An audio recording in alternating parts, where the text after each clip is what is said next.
नमो बुधाय। जय भीम साथियों। क्या आप उन वीर योद्धाओं के नाम जानते हैं जिन्होंने पेशवा की भारी भरकम सेना को धूल चटा दी थी? क्या आपने सुना है उन बहादुर सिपाहियों की पहचान जिन्होंने अपने प्राणों की आहुति देकर इतिहास की धारा मोड़ दी? और क्या आप जानते हैं कि उन वीरों में से ज्यादातर थे हमारे ही बहुजन समाज से, जिन्होंने पेशवा की घमंडी सत्ता को चुनौती दी? आज की इस वीडियो में हम उन्हीं योद्धाओं का सच आपके सामने लाने वाले हैं।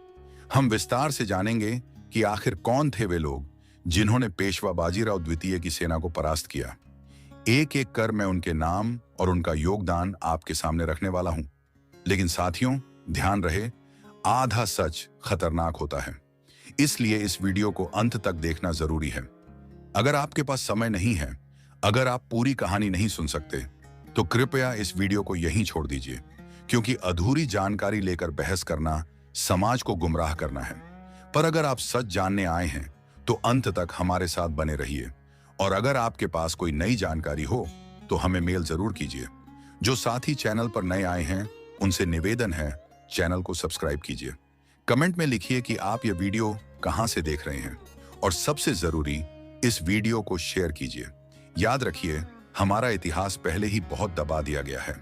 अगर हम ही इसे नहीं फैलाएंगे तो कौन करेगा? तो साथियों, कुर्सी की पेटी बांध लीजिए और तैयार हो जाइए, क्योंकि आज हम खोलने जा रहे हैं वह सच्चाई जिसे जानना हर बहुजन का हक है।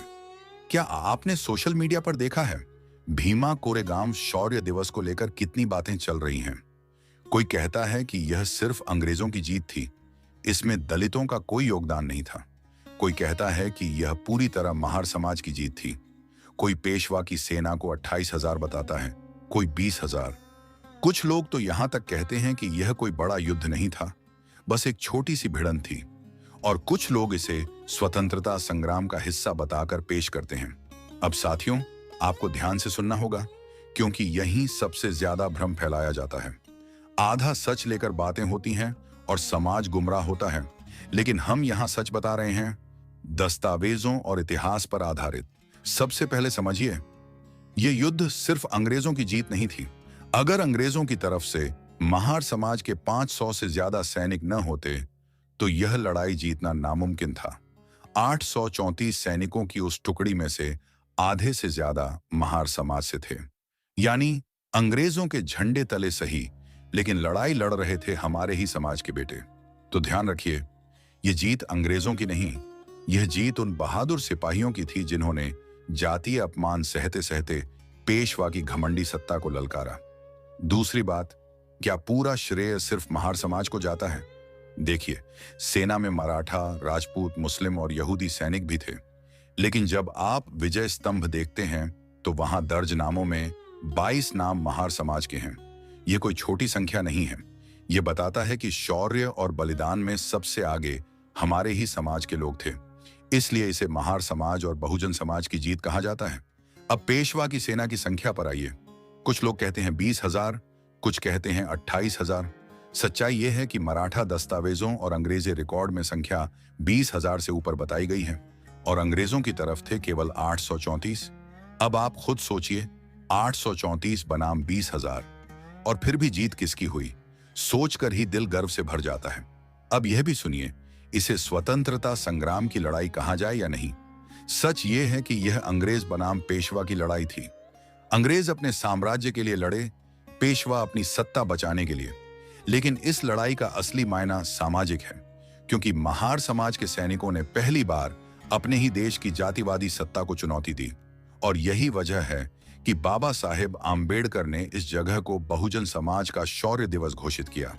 और जो कहते हैं कि यह कोई बड़ी बात नहीं थी, छोटी सी भिड़ंत थी, उनसे मेरा कहना है, क्या 834 सैनिकों का 20,000 के सामने डटे रहना और उन्हें पीछे हटने पर मजबूर करना कोई छोटी बात है? साथियों, बिल्कुल नहीं। यह इतिहास का एक ऐसा पन्ना है जिसे मिटाने की लाख कोशिशें हुई, लेकिन मिटाया नहीं जा सका। तो ध्यान रखिए, यह युद्ध सिर्फ अंग्रेजों का नहीं था, यह था बहुजन समाज की बराबरी की ओर पहला कदम। यह था जातीय दमन के खिलाफ उठी आवाज। और यही सच है, यही सच्चाई है जिसे हमें आने वाली पीढ़ियों तक पहुंचाना है। अब आइए सेगमेंट 2 की तरफ चलते हैं। ध्यान से सुनिएगा, क्योंकि यही वह हिस्सा है जहां आपको असली सच्चाई और सटीक आंकड़े मिलेंगे। अंग्रेजों की तरफ जो सेना थी वह कोई बहुत बड़ी फौज नहीं थी। पूरी टुकड़ी थी केवल 834 सैनिकों की।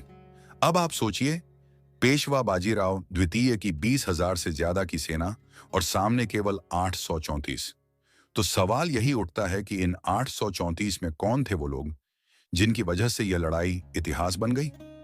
ध्यान रखिए साथियों, इस टुकड़ी का सबसे बड़ा हिस्सा महार समाज से आया था। कुल 834 सैनिकों में से 500 से भी ज्यादा सैनिक महार समाज से थे, यानी पूरी सेना का 60 से 65% हिस्सा। यह वही समाज था जिसे पेशवा शासन ने नीचा दिखाने, अपमानित करने और गांवों से दूर रखने की नीतियां बनाई थीं। उन्हें मंदिर में घुसने तक की अनुमति नहीं थी, लेकिन वही समाज आज युद्ध भूमि पर पेशवा की विशाल सेना के सामने खड़ा था। यही सबसे बड़ा सस्पेंस है इतिहास का। बाकी सैनिकों की बात करें तो मराठा समाज से 200 से 250 सैनिक शामिल थे। राजपूत समुदाय के भी 50 से 60 सैनिक इस टुकड़ी में थे। मुस्लिम समाज से 20 से 30 सैनिक शामिल थे और 5 से 10 सैनिक ऐसे थे जो यहूदी मूल के थे या फिर यूरोपीय गोरे सैनिक थे।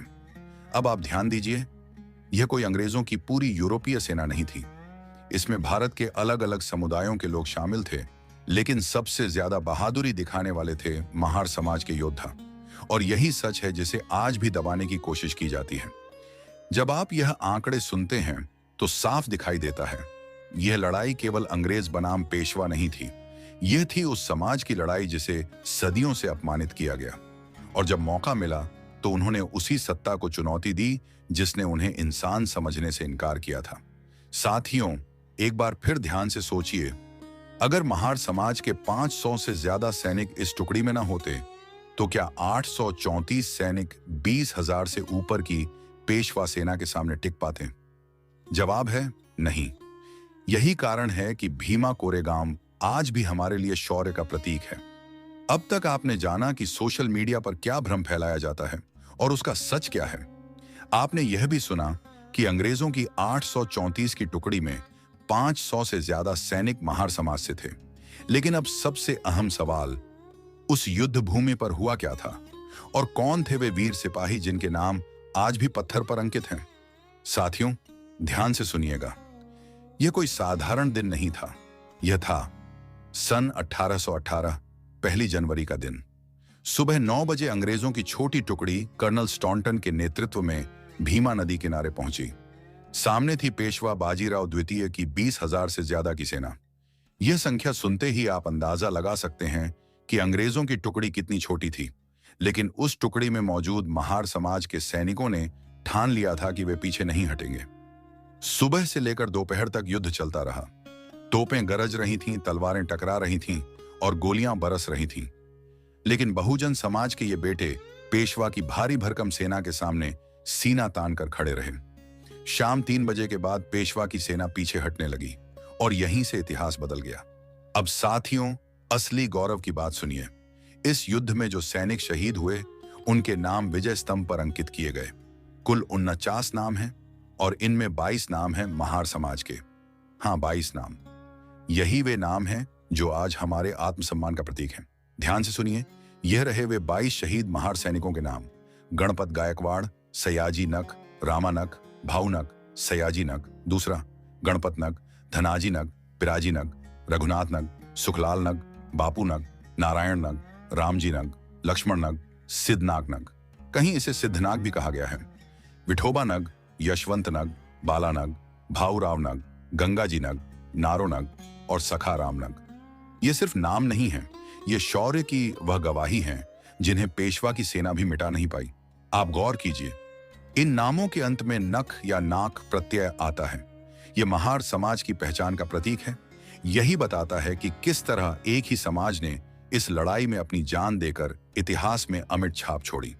साथियों, सोचिए जरा, अगर ये 22 योद्धा बलिदान न देते, अगर ये 500 से ज्यादा महार सैनिक युद्ध भूमि पर खड़े न रहते, तो क्या 834 सैनिक पेशवा की 20,000 से ज्यादा सेना को रोक सकते थे?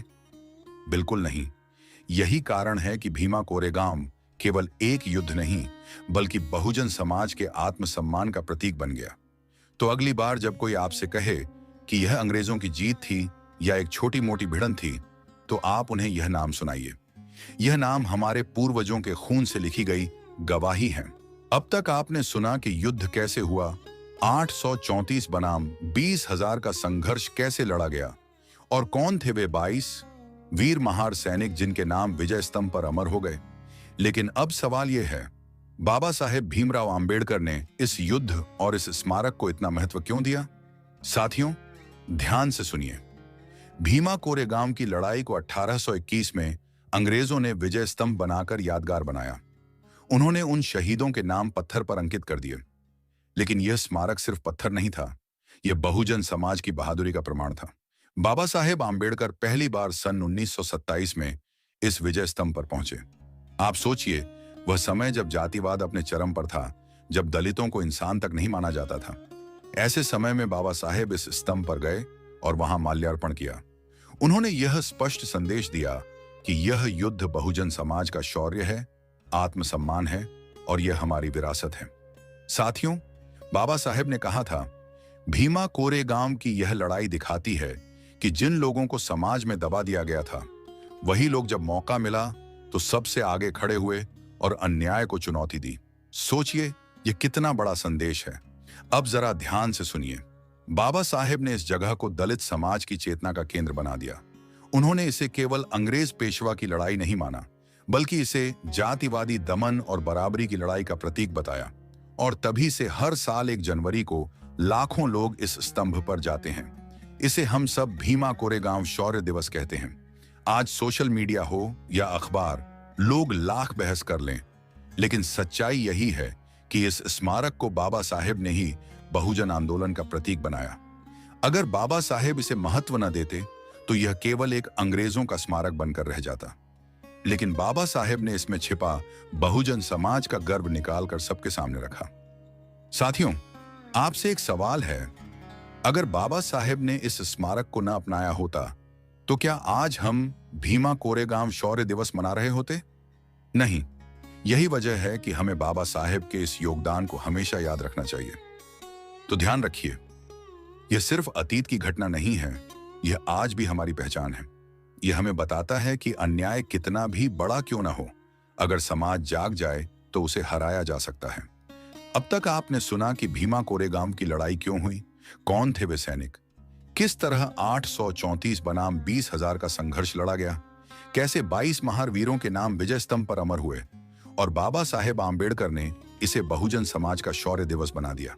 साथियों, अब जरा सोचिए, इस युद्ध की असली सीख क्या है? यह लड़ाई हमें बताती है कि संख्या नहीं, साहस मायने रखता है। यह बताती है कि जिनको समाज ने अछूत कहकर अपमानित किया, वही जब मैदान में उतरे तो पेशवा की 20,000 से ज्यादा सेना को पीछे हटने पर मजबूर कर दिया। यह बताती है कि अगर आत्मसम्मान की आग जल रही हो तो कोई भी ताकत बड़ी नहीं होती। लेकिन साथियों, दुख की बात यह है कि इस इतिहास को दबाने की कोशिश की गई। आज भी सोशल मीडिया पर आधा सच फैलाकर लोग समाज को गुमराह करने की कोशिश करते हैं। किसी को यह अंग्रेजों की जीत लगती है, किसी को यह छोटी सी भिड़ंत। लेकिन सच तो यही है कि यह बहुजन समाज की बराबरी की ओर पहला बड़ा कदम था। बाबा साहेब ने हमें रास्ता दिखाया कि इस स्मारक को अपनी पहचान बनाओ। उन्होंने यह कहकर हमें चेताया कि अगर हम अपने इतिहास को नहीं जानेंगे तो आने वाली पीढ़ियां अंधेरे में जिएंगी। तो साथियों, अब जिम्मेदारी हमारी है। हमें इस इतिहास को दबाने नहीं देना है, हमें इसे जितना हो सके उतना फैलाना है। हमें इसे सिर्फ पढ़ना ही नहीं बल्कि जीना है।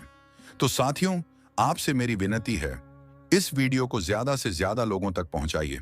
कमेंट में लिखिए कि आप यह वीडियो कहां से देख रहे हैं, और हां, अगर चैनल को सब्सक्राइब नहीं किया है तो अभी कर लीजिए। याद रखिए, भीमा कोरेगांव की लड़ाई सिर्फ अतीत की कहानी नहीं है, यह आज भी हमें प्रेरणा देती है कि जब समाज उठ खड़ा हो तो किसी भी सत्ता को चुनौती दी जा सकती है। यह लड़ाई हमारे आत्मसम्मान की है, हमारे अधिकारों की है और आने वाली पीढ़ियों को जागरूक करने की है। तो चलिए साथियों, इस वीडियो को यहीं समाप्त करते हैं, लेकिन इस संकल्प के साथ कि हम सब मिलकर इस सच्चाई को दबने नहीं देंगे। जय भीम, नमो बुद्धाय।